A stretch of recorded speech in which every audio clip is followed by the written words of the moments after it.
I wasn't expecting that.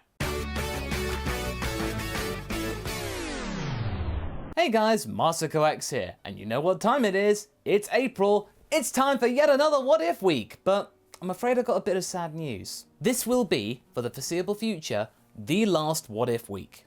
But I'm not done with the what if-ery. So instead of waiting for a month, from the month of May onwards until Super comes back, we'll actually have one what if per week, as well as a discussion. So there is no need to wait for a month to get another dose of what if-ery. Variety is the name of the game. Now speaking of what ifs, we're not done with what if week, so let's go on with this. And the topic of today is one that I really did not expect to take off so quickly.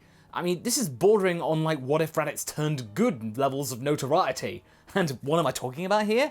Well, it was actually one I'd put off for a very long time because I thought it wouldn't really do well. I didn't think anyone would be interested. But no. And that is, what if Gine went with Goku to Earth? I think it's safe to say that I had no idea that this scenario would blow up so much. I didn't know that you guys were so into Gine, but you guys want a part 2? Here you go. Age 737, the time when Planet Vegeta was still around, I mean barely, and Bardock had to be the one to save the Saiyans from the tyrannical Frieza. We all know how well that went. However, in this story, unknowingly, by telling Gine of their impending doom, Bardock not only saved his 2 children, but also his, I kind of want to say confidant? It's hard to call Gine his wife because Saiyans don't really do that whole monogamy, marriage type of thing that we humans do. So I thought to myself, by combining elements of the Dragon Ball Minus manga composed by Toriyama himself, so it's the manga canon, as well as the Bardock TV special that we're all very familiar with, we can actually come up with a really good facsimile to then build up a really compelling story. We managed to get Gine to get inside the same pod that her child Kakarot was in, and they both ended up on Earth. And thanks to the kindness of Grandpa Gohan, as well as the awareness of the Saiyan traits, all 3 of them managed to survive to this day. And not only that, the whole shock of them being Saiyans is rendered somewhat moot because Gine could basically explain everything to everyone. A little kid Kakarot could just go, "Oh, I'm a Saiyan," and then just go from there. And I think it's quite safe to say that both of them find something that they want in life. Kakarot gets to be able to be a young boy, carefree, doesn't have to fight, but fights for pleasure, and Gine, who for a Saiyan was relatively weak, but on the Earth is completely mighty, just can live out an existence of peace and just do what she wants and just not have to worry about Frieza anymore. So we jump to age 750, and Kakarot has been discovered by Bulma, and the pair of them then go out on their mystical adventure to go and find Dragon Balls. So where does Gine stack up in all of this? Well, not really much at all, because remember the Emperor Pilaf saga, it was mainly just introducing the basic characters, Kakarot, Bulma, Yamcha, etc. I guess the only real difference here is that the young Saiyan is slightly stronger than he is in the original story, because remember, Gine may be weak for the typical Saiyan, but in terms of an Earthling's power, she's an absolute beast! She just doesn't want to show it. She is more than powerful enough to take on Kakarot sparring with her every now and again. Just because she doesn't want to fight, she's not going to deny that pleasure from her son. And I guess the only other difference in this arc worth mentioning is that of what happens at Fire Mountain. Kakarot will be talking to Chi-Chi and mention that he has a grandpa and a mother. After further prying and the gang have just suddenly disappeared, I'm pretty sure that Chi-Chi would then tell her father, the Ox King, that Kakarot, the young man that she wants to marry, has a single mother. He too is single because his wife died when Chi-Chi was a young baby, so you know, you might want to get in there. Chi-Chi might say, "Oh, this might be really cute for you," and Ox King will be, I think he'd be at least a little bit interested in at least meeting Gine eventually. After beating Pilaf and the gang and parting company with Bulma and Yamcha and Oolong and whatnot, Kakarot would then return home to tell Gohan and Gine everything about his fantastic adventure, telling Gohan how much stronger he'd gotten, yet also admitting the fact that he had gone Uzaru. Gine would just simply hug him and tell him, "It's okay, you didn't mean to," and ultimately, it actually saved him and his friends, so maybe this was a blessing in disguise. So remember that Gohan was curious about the Dragon Balls and whether they were a legend or not? Well, Kakarot would also say that, yeah, it's indeed true, they do grant wishes. Gohan would be like, "Oh, really? Well, what did you wish for, dear boy?" Panties. What? Panties. Oolong said that he wanted panties, so he got it. Oh. Sounds like Roshi all over again. Kakarot would then talk about the Ox King and ask whether Gohan knows about him. And of course he does. They trained together a long time ago under Master Roshi. The boy would then turn to his mother and say, quite bluntly, because Kakarot does do that, He's single, by the way, Mom. and understandably, Gine would be blushing uncontrollably and say, Thank you, Kakarot, sweetie. Fast forward to the 21st World Martial Arts Tournament, and the same thing happens again. The events stay relatively the same, except for the fact that Kakarot's fight with Jackie Chun is a lot more closer than it was in the original story. Now you might be thinking the Red Ribbon Army is pretty much the same thing. Well, it does start a little differently. Instead of Kakarot going out on a specific adventure to find the 4-star Dragon Ball, because, you know, Grandpa's soul's in there and stuff, Kakarot is simply flying around on the Flying Nimbus just for the hell of it. Because now that he's out there and gotten a taste for the world, he wants to go and explore more of it. And Gohan and Gine are more than happy for him to do that. He's got the Nimbus, he's more than capable of taking care of himself. He's stronger than pretty much anyone else on the planet, really. It's only after bumping into Pilaf and then ultimately Colonel Silver that everything starts to coalesce with the original timeline again. Next up is the assault on Muscle Tower, and that plays out the same again. Only this time, the fight between Kakarot and Major Metallotron is a lot less one-sided. The resurrection of Upa's father, Bora, carries on as per usual. Now, you might be thinking that, oh, Dragon Ball's just going to play out the same. Well, I think the next turning point is going to be the King Piccolo saga. This is the first time in Dragon Ball's history that the entire planet is at risk. And this is something that Gine hoped would never happen. She can't just hide in the forest with Gohan anymore. Why is that? Well, starters, she's at the World Martial Arts Tournament already. She's already in the thick of it. Before Krillin is murdered, she and Gohan and the rest of the gang are celebrating Tenshin Han's victory at the tournament.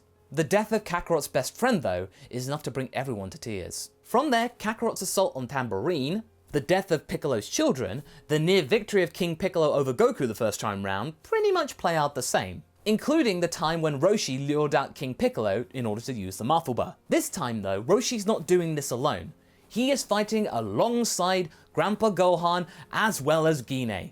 What? Masako, I thought you said Gine didn't want to fight. Well, that is true, but I guess in this situation, when the world's at stake, she doesn't really have much of a choice. She's not gonna let this upstart take away everything that she holds dear. This life that she has right now means so much more than the one she had before. Back on planet Vegeta, she was branded a weakling and good for nothing other than just cooking. Here, she's got a family, she's got friends, and her little son is just so daft and goofy, but so happy. It's just, yeah, she is fighting for just what she loves. So I can imagine that Roshi's about to square up with Piccolo, but Gine would then say, let me do it.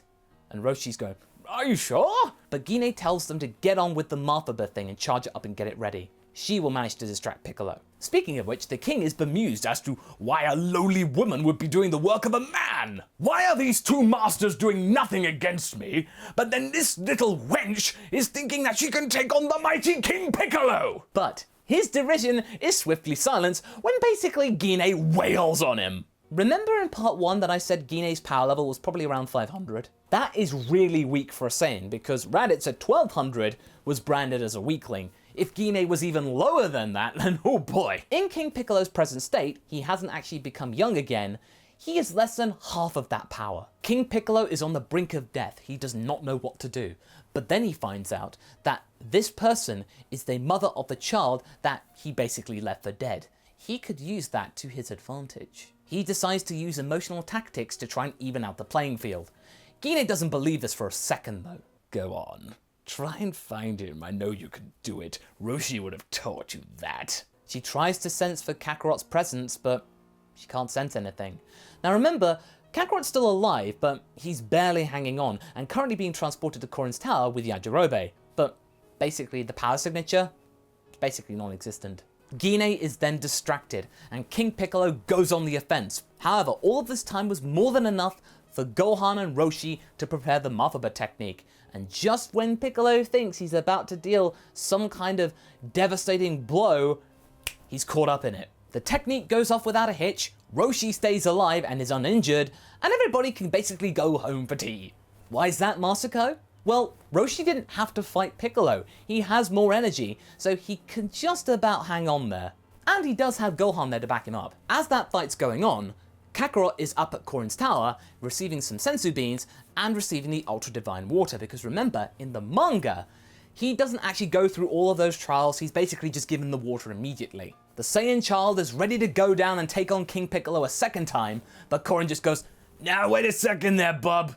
I can sense something." "Well, looks like your dame of a mother managed to take care of King Piccolo for you, pal." Kakarot is left stunned. He has no idea how his own mother managed to take on King Piccolo when he could barely do anything. It doesn't occur to him that his own mother is actually stronger than him because she's never really exhibited all that much strength, because there was no need to. As the rest of the gang gather the Dragon Balls and wish back anyone that was affected by King Piccolo and his children, Gine has to come to terms with something.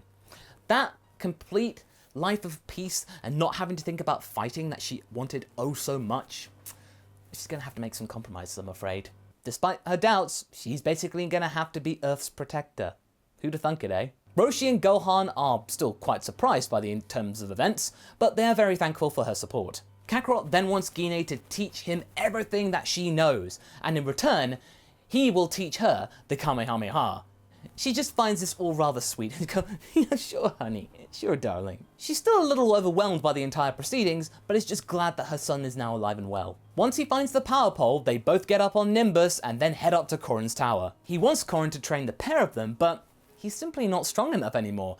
"Nah, pals, you basically gotta go up a little higher." In return, Kami offers them anything that they desire. Kakarot immediately jumps up and says, I want to train with you, and so does my mom. But before that Gine can actually have a rebuttal, Kami just goes, "Ah, I see.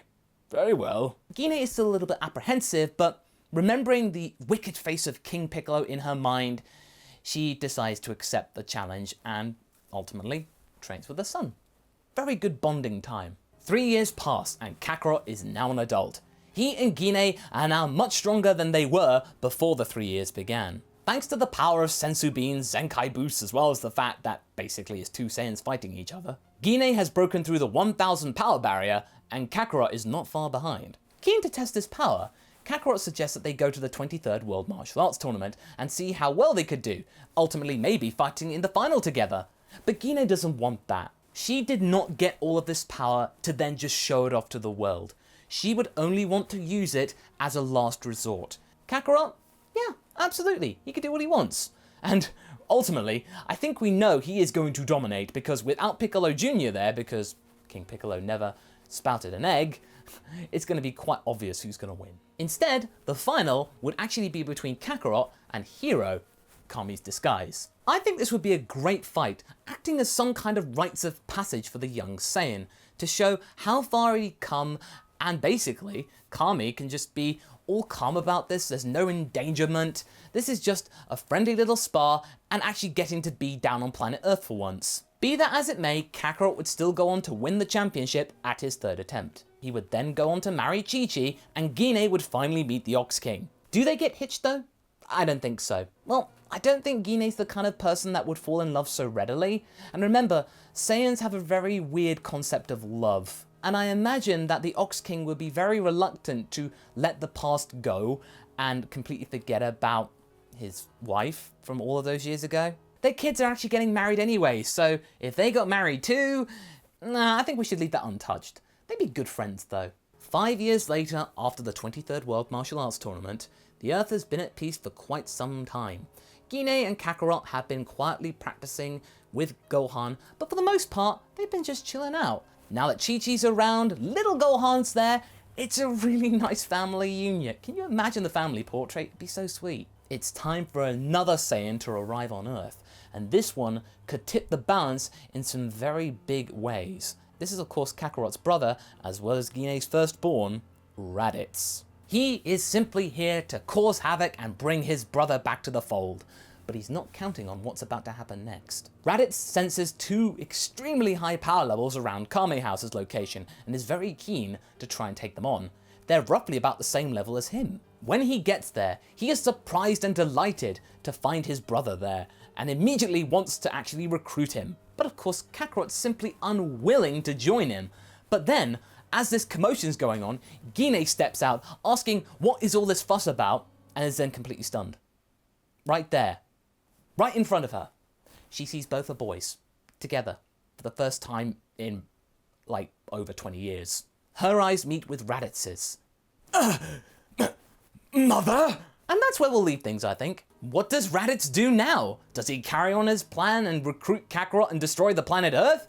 Or does he take a different turn? Now, instead of leaving this to a poll like I usually do, I'm actually going to keep this a secret. The drama is really high with this one, and I want to make sure it's absolutely perfect, so look forward to part 3 when that comes around.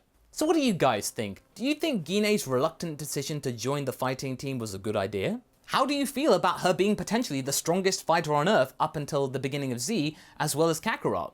Leave a comment below, and let's get this discussion going. Anyway, I hope you enjoyed this video. Until the next one, be sure to like and subscribe. Catch you later!